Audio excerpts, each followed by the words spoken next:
I think it really takes diligence, though, to be above the cut. No, I think some people are born really smart. No, but you cannot rely on intelligence alone. Okay. It has to be coupled with diligence and hard work. Right.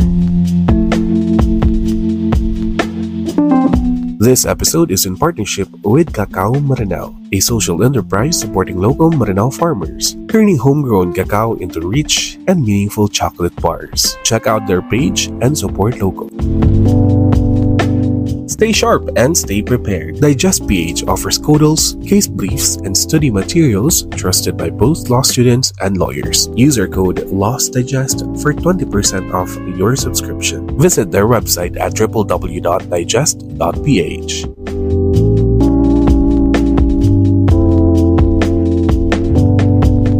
I am Attorney Haron, and with me is Attorney Hanan. And welcome back to The Lost Podcast. It's Monday again, and you know what that means. Another season, another episode, and another inspiring law journey. Everyone, we hope you are all doing alright. We are excited to have you again with us for this season as we dive into the world of law, life, and everything in between.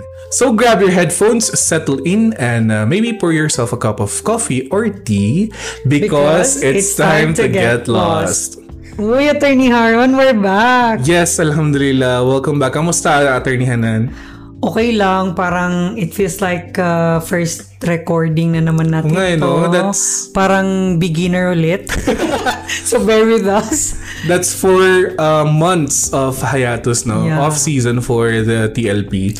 And yeah, welcome back on air after 4 months. Namiss ko yung mga listeners natin. Yes, our amazing community. However, grateful pa rin tayo sa mga nagbi-binge listen. Kahit wala, ilan ba yung nakikinig kahit na hiatus tayo? Actually, as of this moment, Attorney, and we almost reached 40,000 listens in total, no? I mean, may nakikinig pa rin. Totoo. Kahit na hiatus walang new episodes. So, parang deserve na ng listeners natin ngayon ng bago, fresh, new season. New voices. Yes, new stories. Yes. That will further inspire them. Yeah. Diba? And nakakataba ng puso that people were messaging us, commenting on our social medias na tapos na daw nila yung 25 episodes. So, kailan ba daw yung new episodes no new season? At saka pag may mga nakakasalubong ako, sinasabing, oh, ano ba to? Tapos na ba? Kailan kayo babalik? Balik na. Alam namin, miss nyo na. So, because of that, because of our amazing TLP community, we're back for another season. And with a bang, kasi we have bagged 2 sponsors. Yes, exactly. Or partners. Partnership for this season. Exactly. Big thanks to Cacao Maranao and to the Family Bean. Yes, welcome to the TLP community. Thank you so much for the collaboration. Alright, for this Monday, the first episode of our 4th season, we've got an amazing guest lawyer for you all. Without further ado, Attorney Haron, ipakilala mo na. Super amazing nitong guest natin for this opening na episode na podcast na to. So, sa sobrang amazing niya, pawis na tayo. Kahit may aircon. Okay, our guest lawyer for this Monday is currently serving as legal director at a Cebu-based holding company with businesses here in the Philippines and abroad. He earned his Master of Laws from Columbia University in the city of New York, USA. He holds a Juris Doctor degree from University of San Carlos, where he graduated, Attorney Hanan, as valedictorian. Finally, he passed the Philippine Bar in 2018. Everyone, here with us is the Attorney Rashid Pandi. Yes, Attorney. Please say hi to our listeners. Hello, everyone. Hello to all the listeners of the Lost Podcast. Thank you, Attorney, for being here. Parang hindi namin expect na mag-yes ka sa amin. After, actually, napaka-ilap i-invite ni naman Attorney yung Rashid, no? Given na busy siya and given na marami siyang responsibility, very in demand siya, no? So it's really an honor and a privilege for us sa TLP na mag-guest ka dito sa episode na to. The privilege is equally shared by me. Yung first na question natin for our guests. Oh, okay. Yung favorite question ko. Yung pinakamahirap. Siguro. Hindi naman. Wag naman recitations ulit, okay? Hindi. Hindi, okay. Ang first question namin lagi sa Lost Podcast is, ano yung pre-law course mo? I took up Bachelor of Science in Physics from MSU Main Campus. And I've heard, based on our research pala, you graduated as cum laude. Mashallah. But attorney, was that your first na program na pinuntahan mo? Or No. I'm very adventurous when it comes to my academics track. Okay. I started with BS Mathematics, and then Electrical Engineering, and then BS Physics. So tinapos ko na yung physics, otherwise I won't be able to finish college na. Pero what made you decide na i-pursue muna yung first yung chemistry? Nakalimutan ko. Okay. I enrolled pala talaga BS Biology. Yes. Okay, so you wanted to be A doctor. Yeah. Never nag-cross ang mind mo na maging lawyer? Talaga, because even when I was in high school, biology talagang favorite ko na subject. Kasi I like memorization, etc. Pero nag-enroll na ako sa MSU Biology. Lumabas yung DOST result April after the enrollment. Bawal, hindi priority program ang BS Biology. I needed that scholarship. Okay. So I needed to shift to BS Math, the closest department in NSM lang. Kaya yun, naging BS Math ako initially. Now, from mathematics, BS Mathematics, why nag-transfer sa engineering? Alam mo naman sa atin, no? Pag walang board exam, sa panamamra na unfortunately, or maybe fortunately, pag walang board exam yung program mo, hindi siya masyadong mabenta sa parents mo and relatives. Right? Totoo. There's an added pressure, di ba? So yun, I succumbed to pressure. Ang pinakamalapit na degree program is Electrical Engineering. Yeah. But when you got to that program na Electrical Engineer, na-enjoy mo ba naman siya or... Pumapasa na ako. Pumapasa naman Except for that one subject. Yeah. But, I'm still tambay pa rin ako ng CSSH because I'm part of the debate varsity, di ba? Okay. So, na-realize ko may disconnect talaga ng konti. Okay. But you're there already. You don't want to delay any further. Kailangan natin magtapos, di ba? Okay. Para makapagtrabaho. And then the scholarship is really important to me as well. Now, from electrical engineering, why transfer to physics? 2007 was quite unfortunate, and si Ma'am Sor, Dean Carla, ang RC were all with me this time. I had an acute appendectomy. Okay. So I was, it is a minor surgery, but na-hospital talaga for more than 2 weeks. And that was the EE131, the most difficult subject sa EE program. So I failed that subject. Can you believe it? Okay. So I failed that subject. And so nawala yung scholarship ko. And then, naisip ko, mag-shift na ako sa physics. But because I wanted my scholarship back, kahit nung nasa BS Physics program na ako, binalikan ko yung subject. Because I needed to pass it to regain my DOST scholarship. So, binalikan ko siya. Pinasa ko naman. But then, nasa BS Physics program na ako. And then, that ultimately became my final degree at MSU. So parang, I think Attorney Hanan, if hindi siya, like if in the first place, kung pinursue niya yung isang program and then natapos niya ng continuous, I think hindi lang cum laude yung ma-reach ni Attorney. Of course. Diba? Kasi malaki yung 3 na bagsak. Kasi kasama siya sa calculation. I see. Kasi before that failing grade, magna yung standing ko sa EE. Okay. Imagine, guys. Tapos biglang, boom! 5. Pero Attorney, ano pala yung, pwedeng itanong, ano po yung high school niya? Asan po kayo nag-high school? Sa University Training Center. UTC. See, so, paano ka nakasurvive sa mga programs na to? Dasal lang, joke lang. Dasal lang talaga. Na puro science. I mean, Yeah. Niloloko mo kami sa dasal na yan. kasi di ba, lahat to sobrang hirap ng mga programs. And yet, you were able to finish physics. Paano mo siya, like, naturally, innate mo naman na magaling ka na talaga sa ganong subject? Ako nasasagot. I think it really takes diligence though, to be above the cut. No, I think some people are born really smart. No, but you cannot rely on intelligence alone. Okay. It has to be coupled with diligence and hard work. Right. So, yun, kailangan talaga mag-aral din. Hindi pwedeng papetics-petics lang tayo. Pero magaling ka na sa mga subjects yan, like physics, magaling ka na. I like, to be fair naman sa UTC, no, magaling yung math and science program nila, especially pag nasa higher sections ka. Yeah. So, Pero ako naman, since I personally know you, alam ko ring nag-proceed ka sa accountancy sa AKIC. yeah.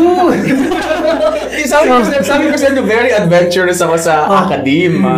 Yeah, I worked sa AKIC for 2 to 3 years, I think. Yes, I think kaya naabutan ko si attorney. Yes, during my first year and second year, I think. Yeah. This was way back in 2013. Yeah. So, nag-accountancy ako. You know, yung sabi ko kanina ba, the fact that my program does not have a board exam continued to haunt me even after graduation. So, I was teaching sa AKIC and then there's that AKIC program na trimester, di ba? Sabi ko, if I do this, matatapos ko siya and then I can give my parents, my family members, the board exam they needed. No? So, I enrolled talaga while working sa AKIC. Umabot ako ng Financial Accounting and Reporting 1. Anong year na to? Like second year, third year? That's second year. Okay. Second year. Going third year. Kasi mag-credit naman sila ng LA subject sa MSU. Speaking of na, hello pala sa mga listeners natin from RCAKIC. From AKIC, Attorney Hanan and Attorney and ako din are both alumni of the we all started there, actually. Totoo. Okay. So, was that the reason, attorney, kaya nagka-interest ka sa pag-enter ng law school? Yeah. Ayun. Kasi physics is a science program, no? And so, totally, siya, alien. Alien. sa law school, no? Yes, that's correct. So, ang naging bridge nun is the accounting program na meron na... Pero hindi ko natapos Oo. Kasi umalis na ako eventually, right? To pursue law school.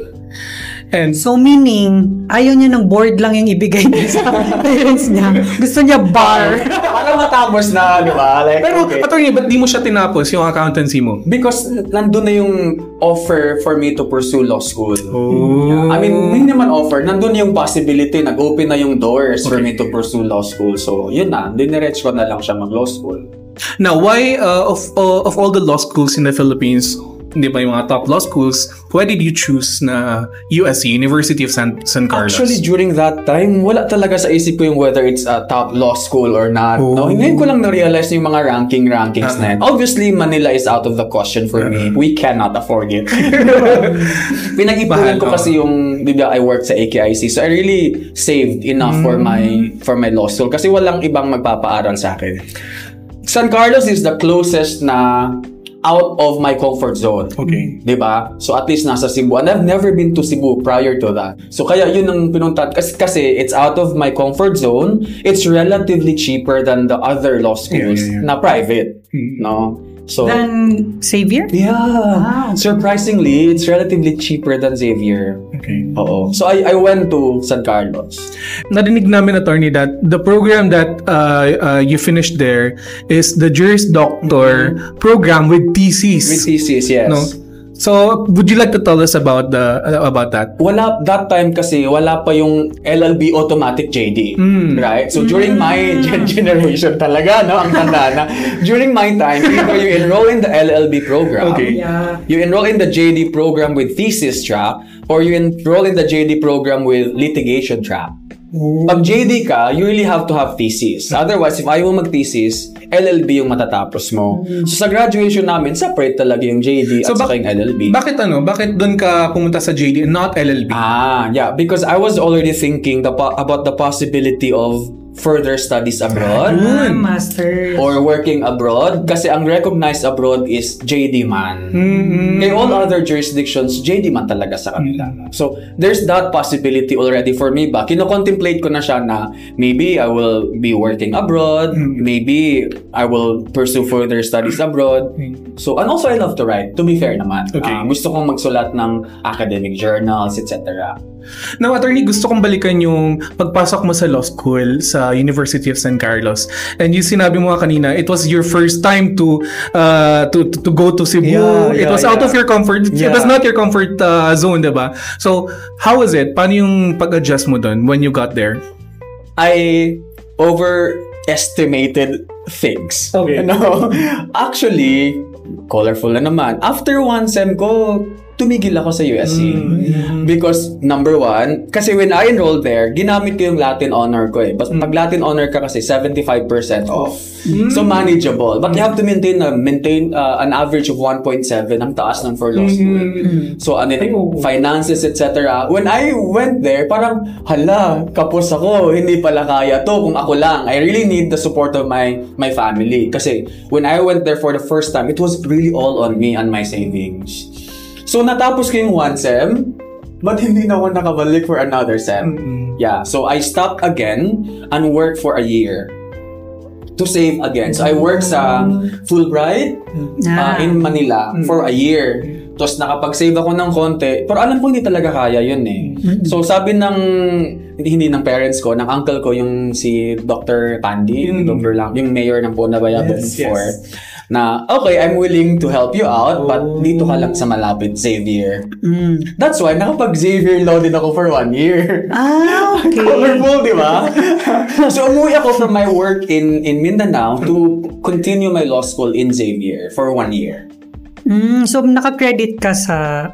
Kasi syempre, bumalik ka sa USC, di ba? Yeah. Na-credit mo naman. To be fair, ni-credit nila yung grades ko sa Xavier na above 85. Okay. So gano'n ka katagal sa law school? Na-delay lang ako ng 1 year. Kasi I started 2012. Yes. Then, natapos ng 2017. Okay, 5 years yung program. Hindi. Remember, 1 year pa ako ng work sa Manila. Diba? So, nagulat kayo nung dami kong dinaanan, no? Parang hindi ko alam kung saan ko itatanong yung part na ano yung worst recitation mo? sa USC ba to or sa Xavier? Sa USC, definitely. I can still vividly remember it. It was transportation law. Okay. Tapos, ang teacher ko that time is now the dean of USC law. Kasi, alam mo yung nabasa mo lahat 50 cases. You've read 49. Tinanong ka nung 50th case. Yung mga ganun, di ba? It happens to all of us. Na parang, bakit hindi ako natawag dun sa case na maning-mani ko? No? So, sometimes, malas lang talaga tayo. And it was so difficult, embarrassing na I skipped class for 2 weeks. So, sobrang hiya ako sa classmates ko. Kasi baguhan pa lang ako doon. A regular student kasi ako. Second sem ako pumasok eh. So, I was not in my own block. So, block yun siya ng second year. Kasi first year ako, di ba? Pumasok. Second year subject ang transpo. So, alam mo yung, prior to that, may mga katabi ako, nakapag-coach pa ako sa kanila sa recits nila, natutulog. Tapos, by the time na ako na yung mag-recits, ako yung kinain ng lupa. Alam mo yun? So, it was really embarrassing for me, ba? Na parang, tinitingnan ko na yung mata ng prof ko na, can't you see? I'm already dead. Like, open mo na ako, please. Namamakaawa ka na, there's nothing more I can offer you. Like, it's the end of the road for me. Pero, he kept on asking me ba? Parang, sir, okay na, sir. Patay na po. Pakilibing na po ako. So, I remember it was transport. So, ang isang attorney Rashid Pandi, may worst recitation. Everybody, I think. Nobody finishes law school unscathed bitaw. Na sabi mo, wala kang nabagsak na exam or wala kang bad recitations, bad day. I think sobrang kuwan na siguro, like immortal na ng taong magsasabing everything, it was a really smooth ride for me in law school. Meron yan. We all have bad days. Even the greatest of our generation. Ano naman sa greatest? Had some bad days din sa law school. No, I think it makes you tough eh. It strengthens your mental height. Going through experiences like that makes you a better person. So, Attorney A, just to correct yung understanding ko, when you entered law school sa USC, 1 semester, nakapag-off-sem ka or off-year for 2 semesters, and then pagbalik mo sa law school sa Xavier ka na. Yes. After a year sa Xavier, bumalik ka na naman sa USC. Yeah, I really fell in love with USC. The first time, yung 1 sem ko na yun was really meaningful and memorable for me ba. Pero nagpakatino ako sa Xavier, guys. Sa Dean's List, I made it number 1 sa Dean's List sa Xavier for a year. Because I wanted to gain the trust of my whoever will be financing so after 1 sem, I showed my grade card. Okay, I'm really serious about this. Second sem, ayaw pa rin talaga. Sabi, you're doing well, no? Ba't ka pa magpapakalayo? No? But maybe it sounds OA bitaw. This sounds OA, but habang nakaupo talaga ako sa Xavier Law School, ang classroom talaga na ini-imagine ko is my USC class. I don't know what happened, no? How it happened. Ang ayaw pa rin talaga nila. Or baka may na-meet ka din ito. I was too young. Grabe naman siya. Pero attorney, your parents naman are very supportive of you entering law school. Yeah, but supportive morally, but they cannot support me financially. And I think Hannah knows this, no? Ang marami kaming magkakapatid. And you are the first. The second. Yeah, second. Panganay na lalaki. Yes, panganay na lalaki. And I had siblings attending school pa that time. So we really cannot afford it. So, okay, now after Xavier University, bumalik ka sa, or Xavier XU Law, bumalik ka sa USC. Against their will. Against the will of your parents. Support. So you know what I did? Okay. I messaged the dean. The dean of USC.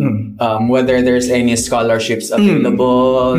I'm willing to join the debating team if that's what it takes. And they offered me a scholarship. So, nakabalik ako. Okay. Yeah. Now, attorney, nung bumalik ka, definitely, yung mga naging friends mo nung first sem mo, hindi na sila yung... Upperclassmen. Now, paano ka naka-adjust? Well, 1 year ako sa Xavier, no? So, medyo my sense of maturity na law school-wise kasi... 1 year in law school, guys, is going to make you mature. No? So, nakapag-adjust na rin naman ako sa Xavier. So, it's just like an extension of any other law school ba. Yeah. So, were there parang memorable recitation naman? Memorable, like, ginalingan mo naman na recitation? Kasi, or masyadong maraming to share. Ang dami, for sure. Late ko na actually na-realize, guys, na I'm doing well. Ano ko yung late ko na na-realize na may chance pala ako mag-top sa batch. Kasi sa law school, ang daming kasi naming sections, like 8 to 9. No? And you'll never, pag wala mag-dean's list sa inyo, you'll never know who's leading the pack. Diba? So, everybody's just doing their best to pass. No? Basta pumasa lang, okay na yun. Third year yung na-realize ko na bigla akong nag-dean's list. So, sabi ko, kung nag-dean's list ako, medyo mataas yung average ko. So, dun ko pa na-realize na if I exert more, maybe ma-maintain ko siya pa. Maybe, talaga. Kasi pag law school naman, all we want is really to pass, no? Since na-mention mo na, na-realize mo na you're actually doing good in law school, ano yung mga tips or ano yung mga study habits mo na ginagawa mo na perhaps our listeners can try na gawin din, try to emulate, and see if it works for them? Yeah, I always tell this to my students now. Whenever there are cases, as students talaga, naging teacher agad. Whenever there are cases assigned, full text talaga. Okay. I think the full text of the cases will give you context. Totoo. No? May chismis doon may storyline doon And as tayong mga Pinoy, we easily remember things pag may halong kwento. Yes. Pag may halong chismis. Yes. Because the summary, the abridged version of the cases in textbooks, hindi mo fully capture yung case theory because walang story involved. No? Okay. And ang suggestion ko talaga is to read the full text of the case. While you were in law school, attorney, working or full-time law Yung student? pagiging member ko ng debate and moot team. That's a work. That's work already So, paano ka nakapagbasa ng full text? I really try kasi may mga mooting season. Okay? May mga seasons na medyo free kami kasi hindi pa nagsa-start yung competition. May sem talaga na you don't expect to attend class na talaga. No, so we strike while we're free. Nag-iipon kami ng passing grades, malaking scores while we are free. And we read sa airports. No? This I can share. Umalis kami ng moot court competition sa Oxford. Hindi kami sure if papasa kami or what. So, nagdala kami ng Codals. Nagdala kami, blue books pa that time Wala pa yung computerized di ba? So, we brought Kasi if we had to take removal exams, we will have to take removal exams in UK, no? With the proctors na coaches namin. No, so we read sa airport. Whenever we can, we really read. No, we bring our work, our notes with us, our codals with us. For the information ng mga listeners natin, during his law school years, especially in USC, he's been attending a lot of competitions, debate competitions. Yeah. So, ano yung mga fondest memory mo during these days na you were competing? I think it's really the free travel abroad, no? As a poor boy from Lanao del Sur, no? It's the subsidized travels abroad, no? And it's the feeling of representing the Philippines. Yes. Alam mo yun, iba talaga sa feeling na you're carrying the Philippine flag. And it comes with pressure, yes, but the bond that you form with your teammates and the network that you are able to create with the other participants from other countries. Pero it took work, no? And grabe na time management. Sometimes we go home at 4 a.m. from training, and then we go to school, we have to attend our classes pa.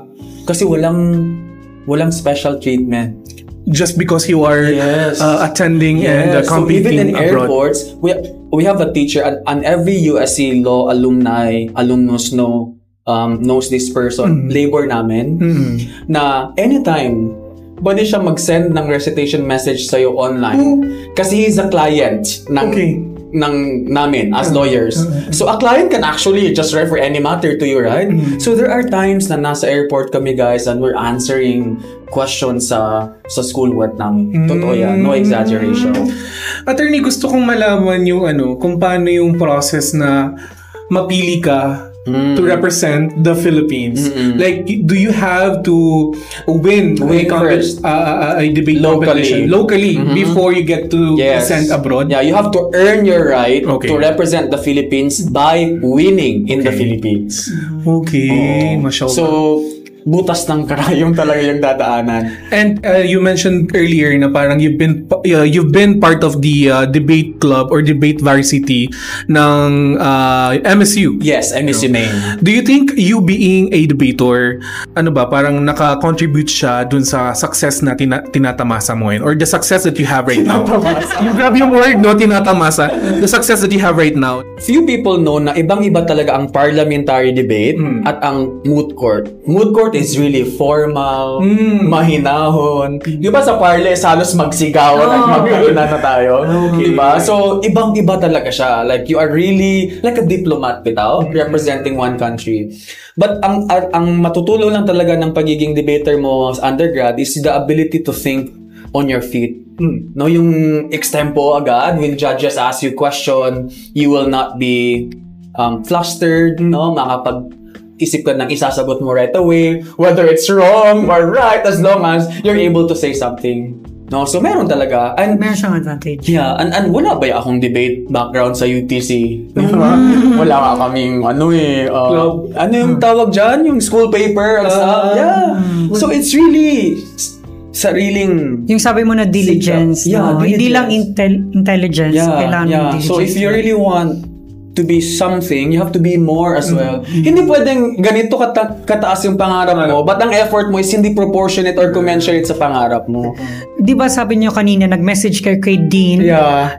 Tapos para pwede kayong mag-debate ganyan to sustain your USC law school journey.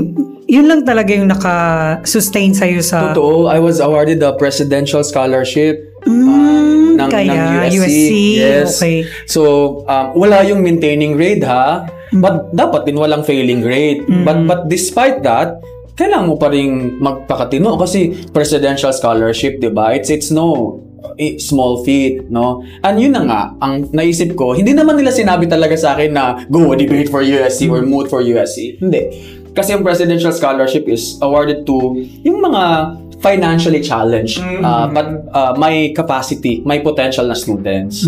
Okay. So since presidential scholar ka, I'm pretty sure yun yung reason kung ba't ka nag-valedictorian. Kasi may pressure na mag-study ganyan. Yeah. Pero were there a pressure to top the bar? Oh my goodness. I'm sorry to. Oh my God. We're going there now. Okay. Ito na yun, di ba? Lang ba? Yeah. Yeah. This is really my biggest failure in life. Hanggang ngayon, ito yung multo ko. Di ba? No, because that was after Marawi Siege. Yung bar namin, during Marawi Siege. No? 2017 yun eh. So, guys, the number of messages I received from my inbox about pipiya ka, makatap ka, namiya ka it will boost the morale of the people of Marawi. Alam mo yung sobrang bigat, di ba? Na parang pakapiya ginaweran, no? Pakabawisiran, sa kerata ginaweran, and these are from random people. Okay. Alam mo yun, from random people na ano. And then so it added to the pressure. Not only na, I also had a family to take care of. No? Kasi sina mama that time, di ba, akala natin wala lang yun eh. No, kagiutumpad sila sa iligan. When they went down, wala silang dala anything. And nahirapan sila kumuha ng matitirhan, either in Iligan or Cagayan, because that time, ayaw nila magtanggap, di ba, ng mga lessees from Marawi. Because I think they were scared then because of what happened. So, guys, I had to really build a home in my mom's hometown, in Initaw, na isang malaking box lang, for them to stay. And because of that, I talked to the dean. Kasi 2 months akong nawala eh. Parang na-immobilize yung parents ko, guys. Like, they didn't know what to do. Like, na-shock sila, nawala yung trabaho, my siblings had to transfer to school, no records whatsoever. So parang, they were still in a state of shock. No, so I had to be there for them. So from Cebu, kasi Cebu ako nag-review, I went home, I stayed for 2 months with them in that small space in Initaw. And then when I went back to Cebu, sabi ko kay Dean, pwede mag-defer muna ako. Because so much time has been taken. Sabi ko sa kanya, and nag-heart to heart talaga kami ni Dean Joanne. Sabi niya sa akin, what are you afraid of? Siya nga, sabi na sa akin, sabihin ko na yung nasa isip mo. No? Nape-pressure ka. Sabi sa akin ni Dean Joanne, from you as his end, wala kaming ganyang pressure sa'yo. Sabi na sa akin, no? Sabi niya, ito talaga yung tumatak sa akin eh. How sure are you that your circumstances will be different next year? No? You had Marawi Siege this year. But next year, it could be another challenge. It could be another, hiccup. Diba? Next year, it could be another one. No? So, and every bar season, sabi na sa akin, there will be challenges. There will be things that will make you rethink whether to pursue it or not. So sabi niya, might as well take it now because of the Marawi Siege, mas kailangan mong maging lawyer right away so that your family can recover. Sabi niya sa akin, this is the best time to be a lawyer, Rash. Just be a lawyer. Sabi niya, wag mo nang isipin yung whatever is expected. Kasi prior to that, kasi yung USC naman 2016, number 1, 100% passing rate, di ba? Kami yung 2017. And ako yung bearer ng batch. So it was really heavy. Promise. Talagang multo mo siya. Yeah, multo ko talaga siya because after taking the bar, every Sunday, aabangan talaga ako ng some of my profs. Secret to. Sila Dean Joanne. Tapos, magtatanong talaga sila sa akin, how did you answer this question? I remember nung 4th Sunday, kasi 4th Sunday, magmi-meeting yung mga deans lahat-lahat eh. Tapos lalabas kami. Tapos, mayroon daw isang question doon na ni-reserve ni Justice Bersamin yung bar chair na ito yung magsaseparate sa pwedeng posibleng mag-top or hindi. So, paglabas ko, tinanong kaagad ako ni Dean Joanne anong sinagot ko doon sa question na yun. Tama naman ako, pinakita ko pa yung codal provisions kung saan binase yung sagot. For me when I took the bar, I was still hopeful based on what I think on how I did. Ang only worry ko lang talaga is criminal law. I know I did bad sa criminal law. But my prayer is that it was not that bad for me to not make the cut. Okay. But it was that bad. As in line of 7.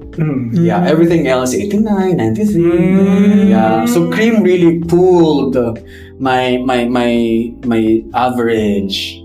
Yeah. And I think for many bar takers, nahihirapan din talaga sila sa criminal law. And mahirap talaga ang criminal law. Binuhos ko talaga sa bar review. I think ang dami kong time for cream sa bar. Kasi alam ko yun talaga yung Waterloo Achilles heel ko na parang ibubuhos ko talaga taman sa indeterminate sentence law formula na pinatulan ko.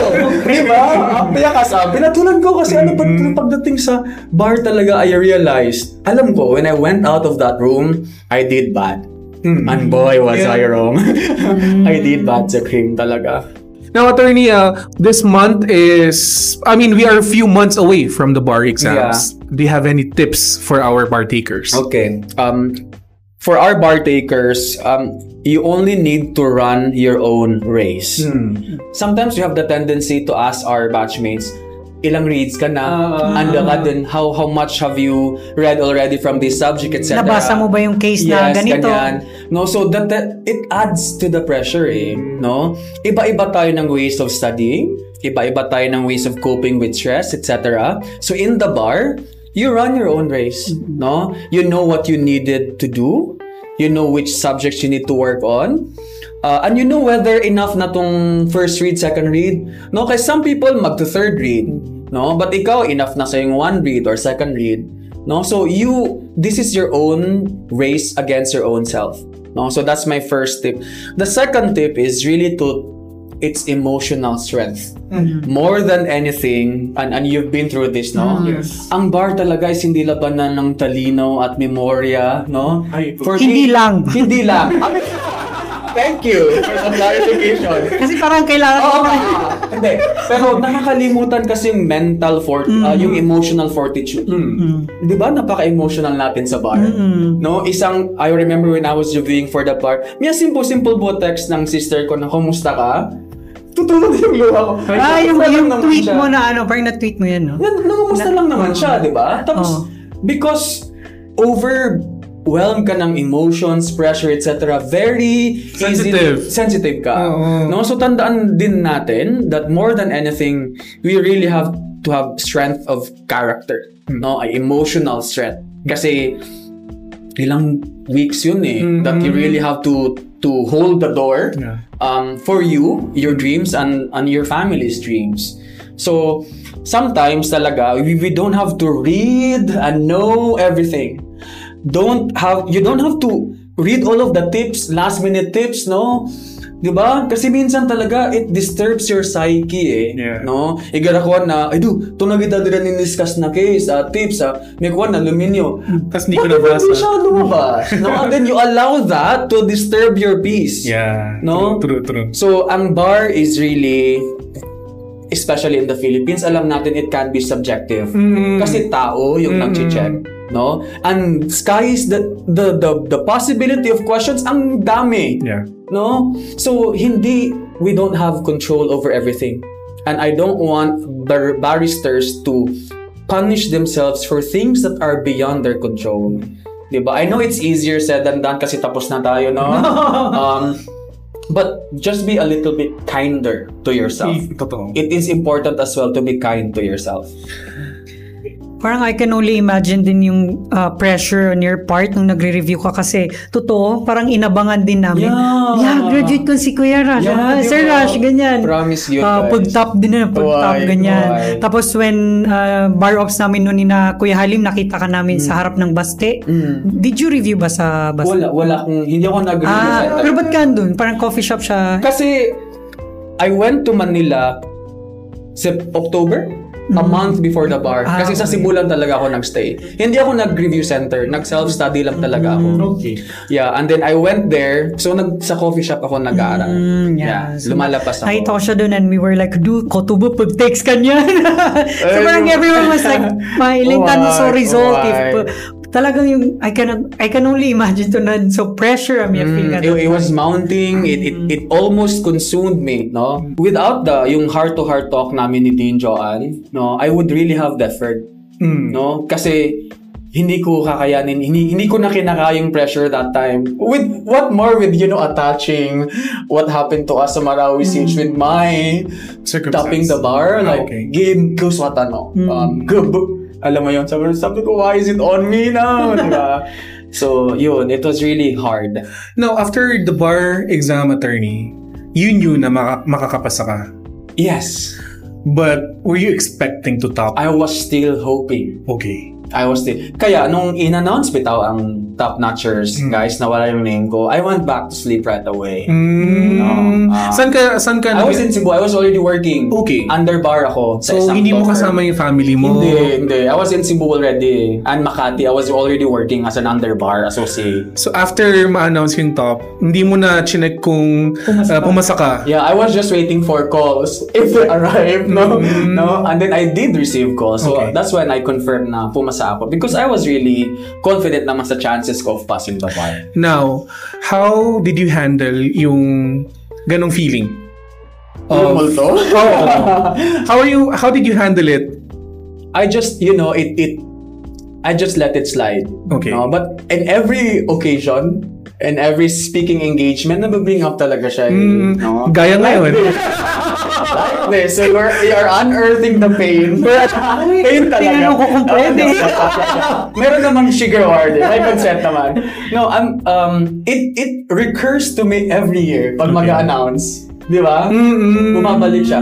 Because to be fair, in my batch, yung top 5 sa amin, dalawa lang ang wala sa top ng bar. Yung top 5 ng batch ko 2017, yung class number 2 namin, number 2 sa bar. Yung number 4 namin, number 4 sa bar.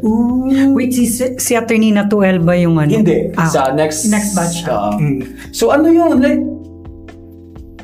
they made it. Alam mo yun? Oo. So like, tama naman talaga ang arrangement siguro ng USC, no? Because those who are in the upper ranks are the ones making it sa bar. Top notchers. Pero at least yung sabi yung naka-convince sa'yo na, di ba sabi ni Dean mo na you just have to become a lawyer kasi this is the right time. Yeah. At least na-prove niya sa'yo na yun lang naman yung importante. Yeah. And then they made it really, totoo naman na wala talagang hininging kapalit ang USC because even after that, I was offered a teaching position sa USC Law.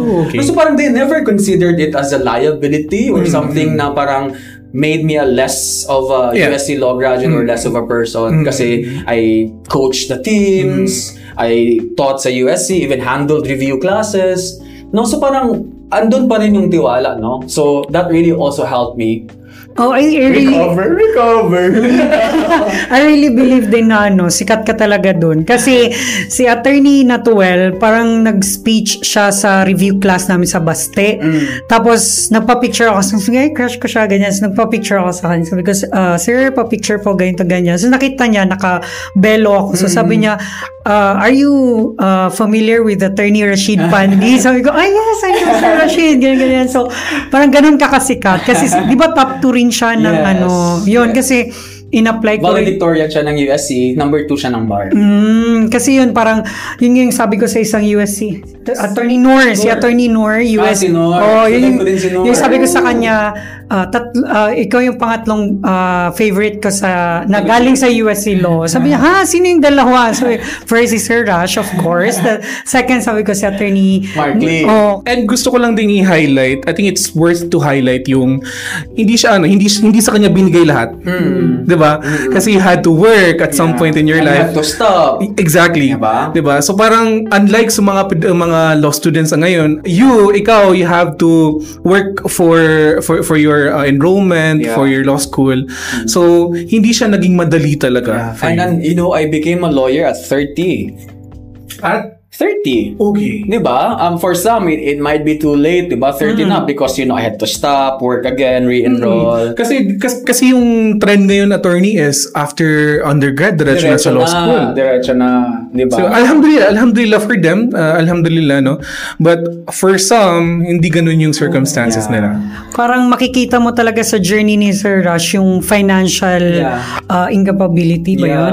Kasi parang challenges kasi you started nga sa tinry mo na savings mo but then it did not work and then nagpa-sponsor ka, then you have to be a presidential scholar, tapos nung magtitake ka naman ng bar, it's another financial problem kasi you have to save your parents from the horror of the Marawi siege. And then yung pagre-review ko din sa Cebu, di ba? But to be fair, baka marinig to ni Uncle Doc.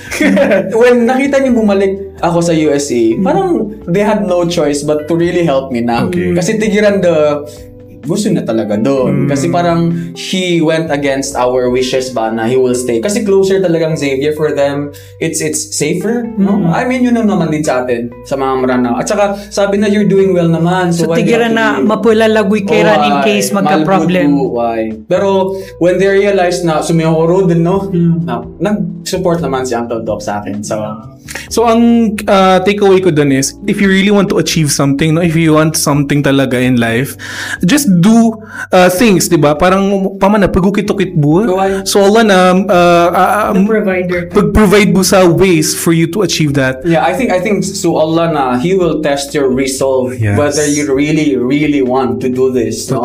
And there may be major or minor setbacks, di ba? So pitero ka, pagukit-ukit po, no? If you really want it, I think na the universe will conspire to make it happen. Exactly. Going back dun, attorney, na-mention mo nga after passing the bar, nagkaroon ka agad ng teaching load sa USC. I would like to ask if you believe in this traditional way of teaching the law, yung recitation ngayong Socratic method. Yeah. Initially, I was like that. Kasi yun na na-inherit natin, di ba? Pero when I took my master's abroad, nakita ko dun yung way of teaching nila ba? Na it does not have to be attended with fear.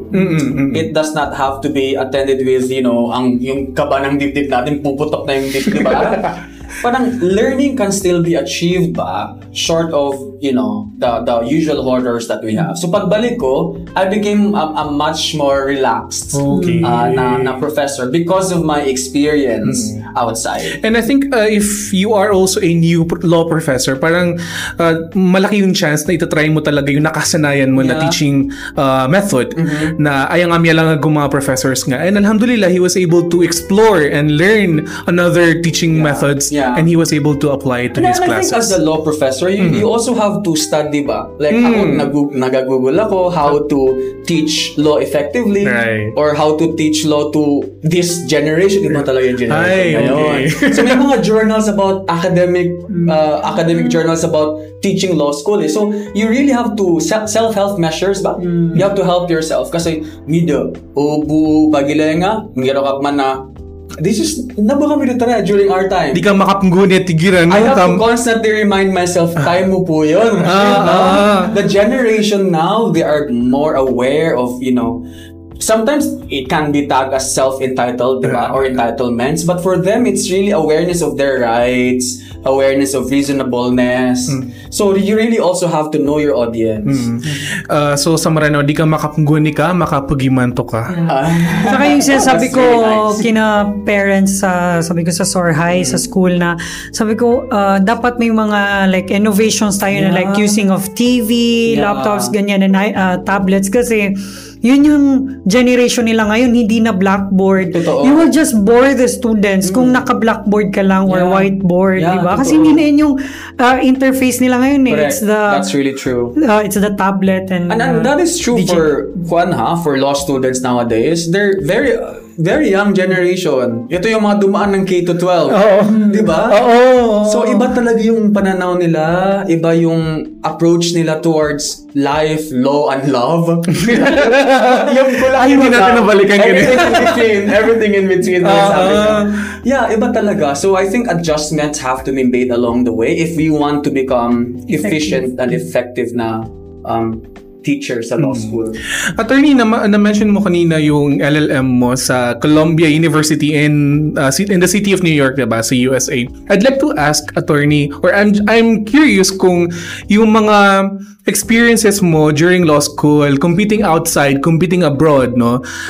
Did that somehow influenced you to decide, okay, I will take my Masters of Law outside? Yeah. Yung, di ba, I was a member of the mooting team. And ang sa moot court competitions kasi usually ang topics ay international law talaga. Okay. So, you'll be exposed to foreign relations, foreign affairs. So, it shaped my goal of pursuing further studies na ang focus ko din ay international law.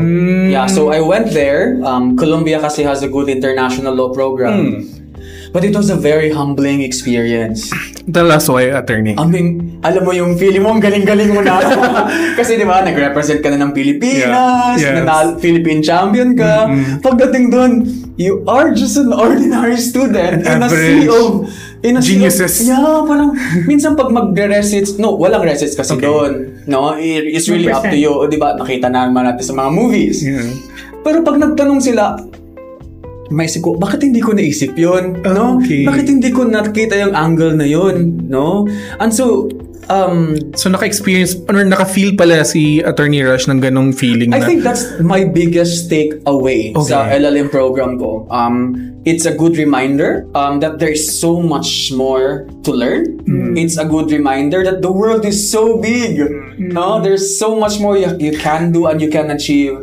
An humbling experience talaga siya, guys. Like, sabi ko talaga, oh my goodness. Parang, na-remind ako dun sa, parang saying na, if you are the smartest in the room, then you are in the wrong room. Talaga, huge thing yung pagiging Fulbright scholar. But you are just one of the many Fulbright scholars out there. Tapos, so, hindi ka special? Hindi ka special. May mga internships. Okay. Mag-a-apply ka for internships, mag-a-apply ka sa certain orgs. I've been rejected a couple of times. Diba? Rashid. So parang it was really a humbling experience for me, and it was a beautiful feeling to be grounded, no? To realize na it's such a big world out there that there's so much more to learn pa talaga. So halata namang humble ka talaga. Kasi, di ba parang hindi natin siya mapapaupo dito ngayon. Ay, grabe na. Doon pa siya. Yeah, kung feeling niya siya yung number one, di ba? So, thankful tayo sa humbling experience. It really, importante din kasi saan ka galing Right. No? We come from humble backgrounds. We sa UTC, MSU, and then AKIC. And then I think RC and Hanan's family, they're my extended family. They know what we've been through, and you know what took me to be here, diba? So with that in mind, there's nothing talaga. I mean, you really have to be grounded, no? Because you know where you're coming from, and it is precisely that origin. Kung saan ka galing, that really makes you who you are right now. So, ang pangit naman kasi, it's a betrayal of the trust, the blessings that, the Almighty have given you for you to turn your back against those who are similarly situated. Diba? So, it took a village, really, to get me here. And I always remain grateful for everybody who brought me here. So, attorney, parang curious pa rin ako. Sige, let you're curious in this part. Kasi I'm sure yung curiosity mo, curious din yung mga maraming listeners. Go. Bakit hindi nyo tinahak yung regular path na once you pass the bar, it's either PAO, and then after a few years, it's prosecution? Yeah. Because when I was in fourth year pa sa USC, the big firms in the Philippines actually, nag-invite yan ng lunch. Sa top 10 ng kada batch. Lunch ha, pero actually, semi-recruitment na yon. Okay. No? So, Romulo, Accra, invite nila kayo. Okay. So, fourth year pa lang kayo, tapos magpapa-reserve na yan sila. No? As an underbar. So, i-invite ka nila actually. So, for me, kaya hindi ako na-invite ka ba, Hanan? Actually, sa lunch? No, it happened. Sa dinner. Parang snack lang. It happened sa mga metro areas naman.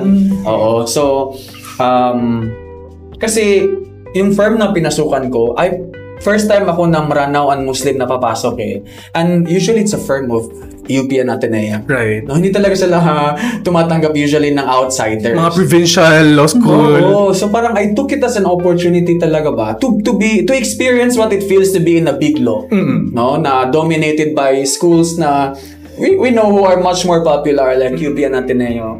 And I also want to practice international law at practice commercial law kasi yung mga favorite subjects ko Wait lang, attorney. Tapos nandito yung Masters of Law mo?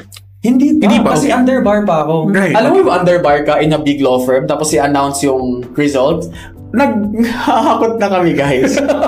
Di ba? Kasi pag hindi ka pumasa, matik na yun. No? Yeah. So, okay. Hindi pa.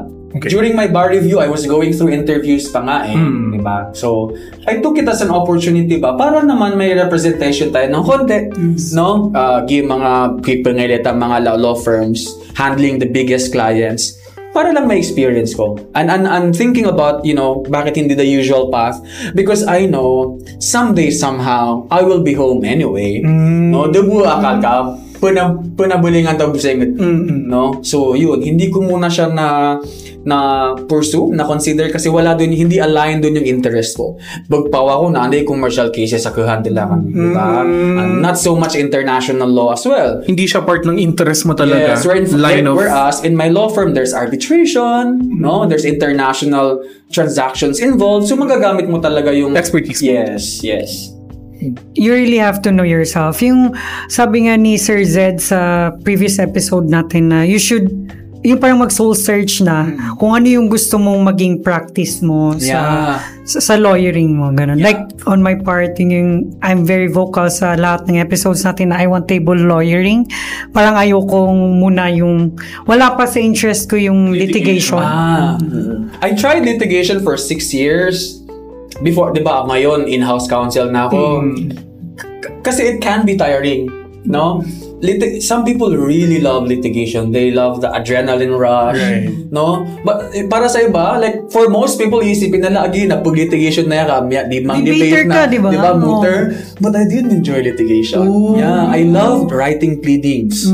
No, I love drafting position papers, research. Yeah, academe talaga yung ano ko So hindi ko na-enjoy yung idea na kung wake up ako, go to court, wait for the judge to arrive, postponement kasi walang other lawyer, postponement kasi absent yung witness, and then you prepare the entire night, no, only to be moved to 3 months after. Some people do not have the patience and the courage to do that. Hindi ka suskileta sa How to Get Away with Murder. Di ba? A very exciting litigation. That's unfortunately, that's not the kind of litigation area or practice that we have here. Talagang while you're in your journey of becoming a lawyer, talagang alam mo na pinambilingan ka mo. Like for example, you will work here sa Philippines. I did, di ba? Sa Philippines, you mean? Oh, yeah. But you also tried sa Marawi. But hindi mo tinry sa other countries? Yeah. Hindi mo tinry? Actually. Kasi di ba, ang dami mo nang napuntahan. Marami talaga siyang Marami mga insider na pero marami siyang mga kinukot-kot na. No, under a Fulbright scholarship, you have to return for 2 years. Return service for 2 years. So that's why I went home and I worked sa MSU. We're best to return service if not sa MSU where I come from, if not from Marawi where I'm from. Anong work mo dun? Sa MSU ba? MSU main, PMS. Gito? It was after your pala. So the goal really is after 2 years to go back to New York. No, because during my stay there, meron naman talaga tayo. I worked there, internship. No, we've already applied to law firms. The UN has a headquarters in New York, right? So we did internships there as well. So parang there are doors open. Talaga na pwedeng balikan after the return service. Pero nung andito na ako, my parents are not getting any younger, no? And I think na-realize ko iba pa rin talaga yung company of your family, no? I mean, you could live a glamorous life outside, but you're not able to share meals with them on a daily basis or celebrate birthdays, important occasions.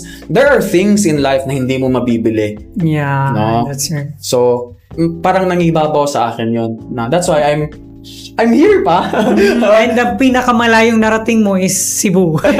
Yeah. Because like this time, I can go home whenever I want to, di ba? Pwede akong umuwi. Isang lipad mo lang. Isang lipad lang. So, just like today, we celebrated the birthday of my pamangkin, di ba? So, this is something na hindi mo pwedeng gawin if you're really far, like in New York or in The Hague. Parang you were discussing kanina your bar tips. Tapos na ba yun? Dalawa lang. Okay na yan.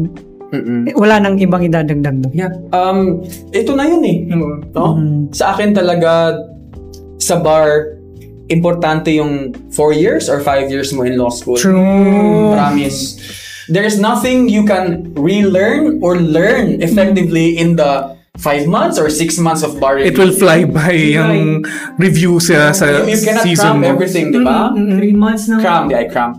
Kasi pagdating mo in that cold examination room, Very actually, cold. ang ma-remember mo is class discussions. The 5 years. Yun yung huhugutin mo eh. Yes! You will remember, ito yung tinanong sa classmate ko na question. Ito yung diniscuss ng prof ko Yes. Hindi mo ma-remember yung During review? lone time mo, yung ikaw lang mag-isa in that cold, dark room during your review. Diba? 5 months na may to learn ka ron. No? You really have to, that's sinasabi ko lagi, bar prep starts on the first day of law school. True. Yeah. May nakita akong tweet mo na parang you're trying to hold your tears when you pagkatapos ng bar. Pero when you saw your father na may suot-suot na attorney rush, wala na. Bakit tayo naging emotional at that time? Para kasing iba talaga pag bar, no? I think finishing the bar itself is a win mismo. Yes. Alam natin yan. No, finishing the bar season, feeling ko pumasa na tayo. And then it's ang hirap kaya, no? And then for you to see your parents waiting for you outside ba? And then the exact same people you're doing this for? Wala ka na ibang choice but to really cry your heart out. Especially for them na I don't know if that was their first time going to Manila. I'm not sure parents ko na naghihintay talaga sa labas ng UST. Tapos naka-t-shirt pa sila ng attorney Bandy. Alam mo yung parang for me parang ito na yun. I'm doing this for you and I hope at that very moment na You're proud. yeah, because I don't want all of these to go to waste. And then, that bar exam as well is parang yun yung 4 Sundays. Yeah. Kami pa yung Ang course. tagal. It was a drag, no? Handwritten. Yeah. Ay, hindi kayo yung last kasi 2019 yung last kayo. So naka-experience ka pa ng USD. Yes, That's really nice. naka-experience sa I UST. took the bar sa UST din. So naka-experience ka din. Nice yung may salubong, no? Yes. Yeah. It's a very beautiful Pero iba yung sa feeling. inyo. Kasi- UST na One big- regionalized Yes, na. yes. Yung- So konti na lang. Unlike yung sa atin na, Parang stampede talaga, di ba? Tapos hahanapin mo sa crowd yung parents mo. Oo. Pero parang nag-ano sila, no? Parang may ilaw sa kanila. Parang gets mong ikot to sila. I think lukso ng dugo.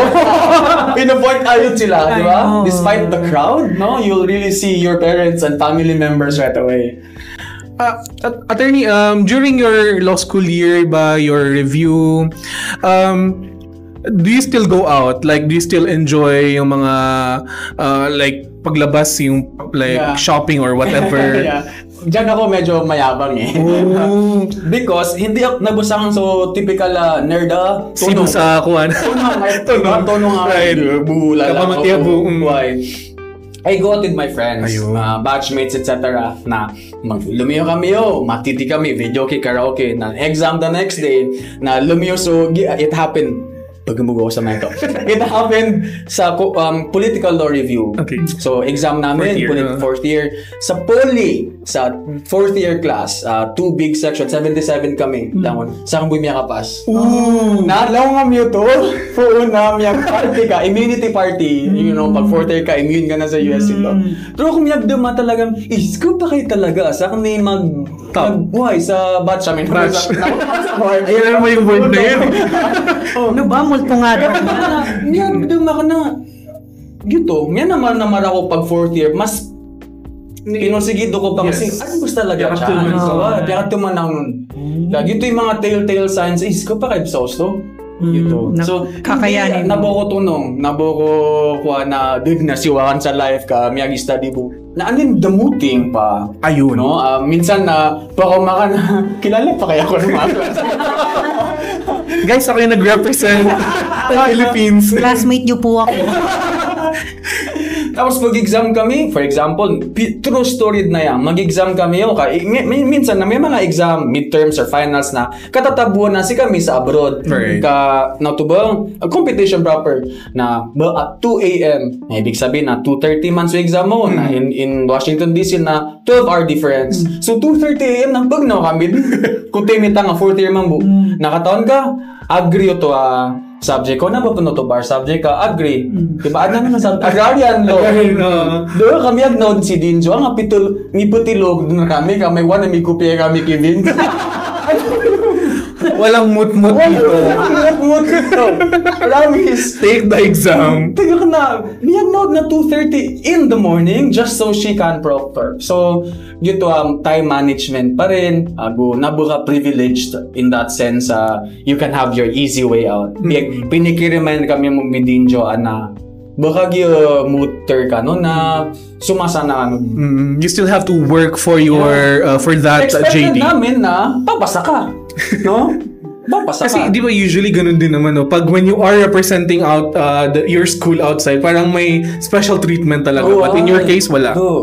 Talaga. Hindi. May nabasa kasi akong book na Ikigai. Okay, diba? And this is related to your question, Hanan, ba na bakit hindi mo ni-pursue yung usual, like PAW or prosecutor, etc. Kasi yung Ikigai, hindi ko na matandaan exactly, but that's the perfect position or place in life na you can be. You're able to pursue your passion. It's something that pays you. It's something that you're good at. And it's something that will benefit your community. No, so if you can achieve all four, you've reached Ikigai, that point of perfection or satisfaction, fulfillment in life. So you have to love what you do. And it's not enough that you love what you do. You must also be good at it.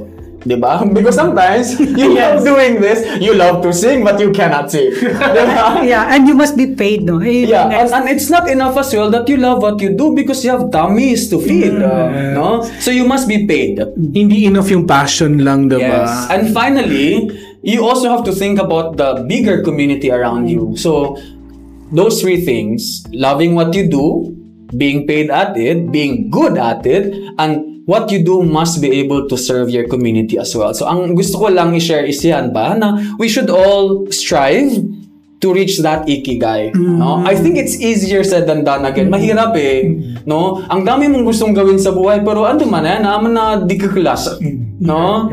No, sometimes, minsan na naisip kong swerte-swerte ng mga batchmates mo. Kaya sinasabi ko rin na you have to run your own race because they're really milking out something away from their hard-earned earnings na when they become lawyers, traveling abroad, buying stuff they want, no? But iba tayo sometimes some of us still have to be breadwinners of our respective families. Some of us have to attend to so many things. So even after the bar, run your own race, no? Because iba-iba tayo ng pinanggagalingan sa buhay. The more that we compare ourselves to others, the more that, insecurity creeps in. Sometimes we are tempted to do things na hindi natin dapat gawin to be able to join the race. No? Parang nasa classroom tayo ngayon na turn. I am learning a lot actually. And if hindi nyo napapansin na attorney, 1 hour na tayong nagre-record. And kung kami lang tatanungin ni attorney ni Haron, marami pa kaming gustong marinig from you. Kasi lahat na naging topic natin yung bar tips mo, yung law journey mo, and yung tips mo pa sa mga lawyers na ngayon. May isa attorney. Ano yun? Love life. Kasama na yun sa run your own race. Ayun. Don't be pressured. Oo. Kasi it's hard. Like, ang marriage, my goodness, we're talking about marriage. Really? Kasi ngayon ka namin bitawan. Lalahatin natin to. Kasi marriage in Lanao, no, is not just born out of love. Sometimes it's born out of necessity. Okay. It's born out of strategy. Diba? So we're waiting for that perfect opportunity to use the marriage card for that perfect strategy. No, and I come from a family who's involved in politics. I'm prepared to marry strategically. But for now, you are enjoying life. Yeah, and I have nephews and nieces that I take care of. Ayun. I have siblings pa who are still attending school. All the things na mga genius na siblings. and all the things pa that I would have wanted when I was still a student. No, I try my best to be able to give it to them so I can live vicariously through them, no? So whatever they're experiencing right now, I would have wanted that for myself. Healing your inner child through them. No? Like my brother, gusto niya mag-internship sa Taiwan.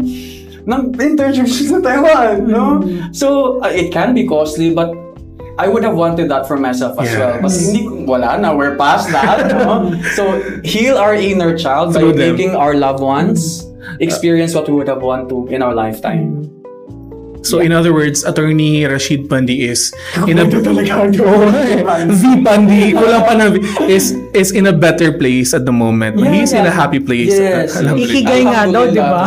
Alhamdulillah. Yeah. I think, at some point in our lives, magiging happy rin tayo. Hindi na, napaka-unfair naman siguro ng buhay. Puro na lang, paghihirap, di ba? Puro na lang sacrifices and challenges. At some point, so Allah na ipag-reward yan talaga yung hard work natin and He will listen to our prayers. It may not happen right away, no? And sometimes when it does not happen right away, we get discouraged.